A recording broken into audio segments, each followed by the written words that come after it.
The sun was just rising over the dusty plains of Vega 7.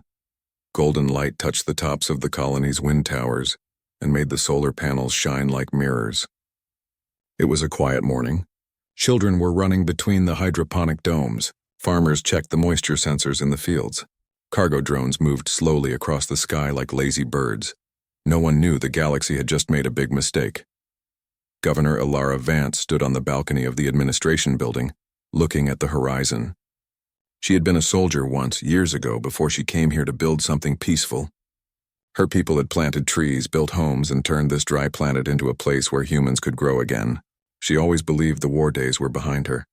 Then the sky cracked open. A deep rumble shook the ground. At first, people thought it was a storm. But storms do not burn through clouds.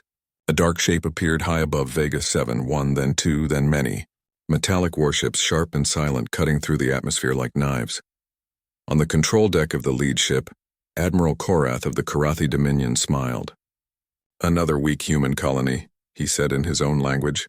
"No fleet. No weapons. It will fall in hours." Back on the ground, alarms screamed across Vega 7. Red lights flashed on every street. A calm but firm voice echoed through the speakers.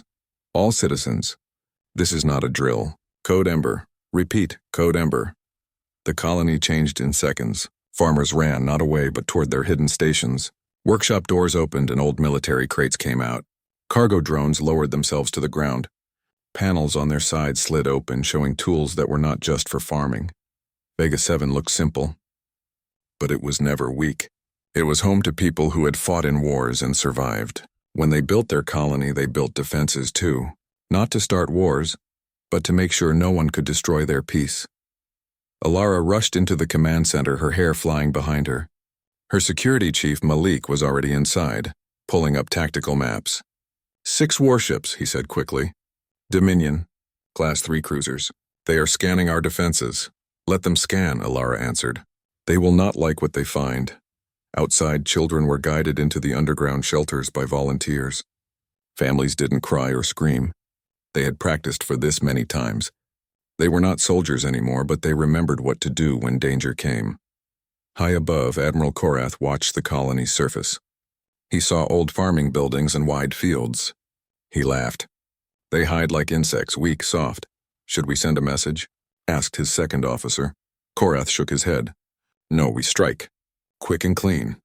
His ships fired their first salvo. Bright streaks of light fell toward the colony. They hit the communications tower and the outer power grid. Dust and sparks filled the air. But the colony did not panic.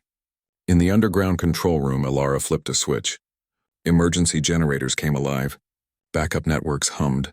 Lights returned to the screens. "Status?" she asked. "Shields are still offline," Malik said. "But ground defenses are ready." "Then let's give them a surprise." All across Vega 7, hidden panels opened in the ground. Large metal tubes rose slowly. They were mining launchers. Old equipment turned into something new. Inside them were tungsten slugs, heated and ready. The farmers of Vega 7 had learned to make weapons out of anything. When the Dominion ships dropped lower for their second attack, the colony fired back. The sound was like thunder rolling across the desert. A bright flash shot into the sky. One of the alien ships shook as a slug tore through its lower hull. It didn't explode, but it started to spin slowly, trailing smoke. In the command deck of the Dominion ship, Admiral Korath frowned. "What was that?" "They hit us. From the ground," his officer said. "They have something down there." Korath's smile faded. He had underestimated humans. Many had done the same before him, and they had all regretted it. Meanwhile, underground, the control room was alive with activity. Screens showed maps, targeting systems, and communications with every district. Vega 7 wasn't one big city. It was many small towns spread out like stars across the plains. Each one had its own defenses. "North launcher ready," a voice called in over the comm. "South batteries armed," said another.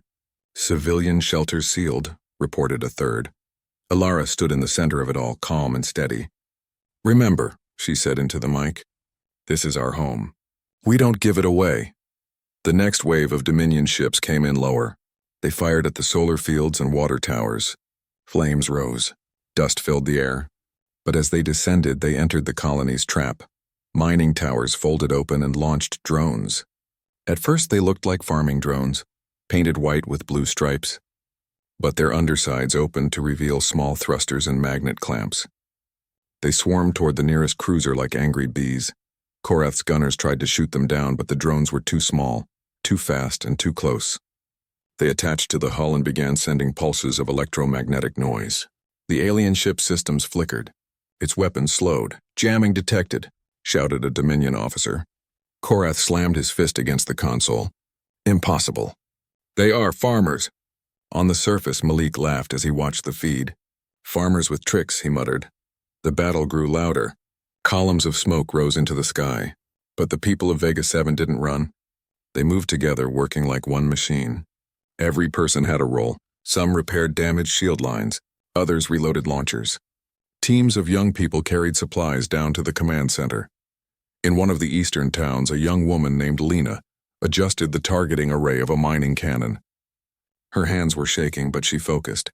She had been a mechanic all her life. She had never fired a weapon in a real battle. But today wasn't just war. It was home. She whispered to herself, "For Vega 7.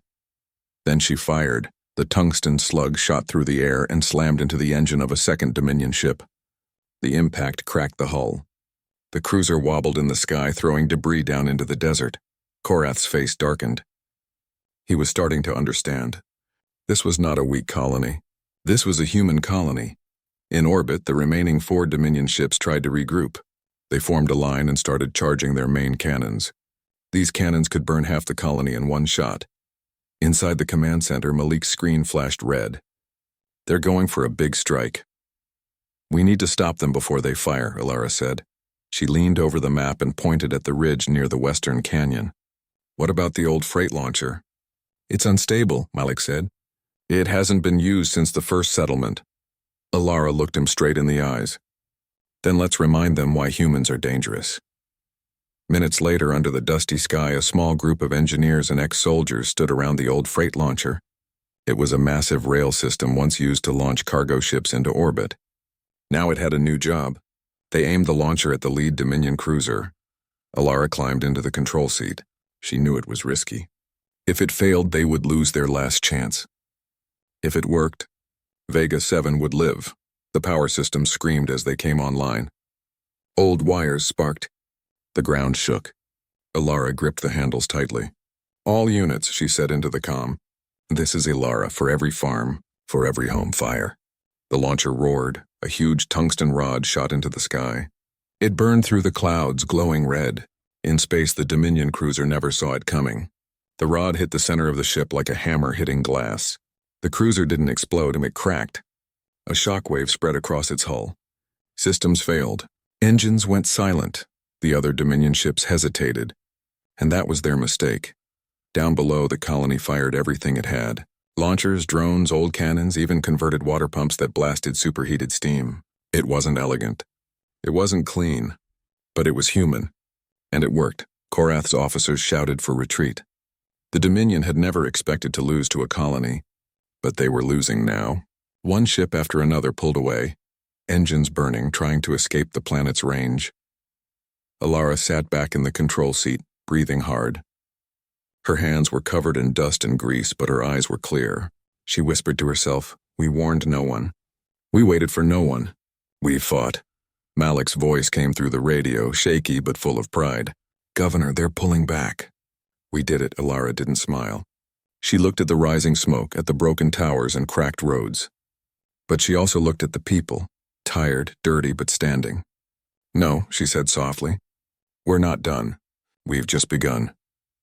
Far away in the retreating flagship, Admiral Korath stared at the battlefield. He had thought this would be an easy victory. But now, with his ships damaged and his pride shattered, he realized something terrible. He had made the galaxy's biggest mistake. He had struck a human colony,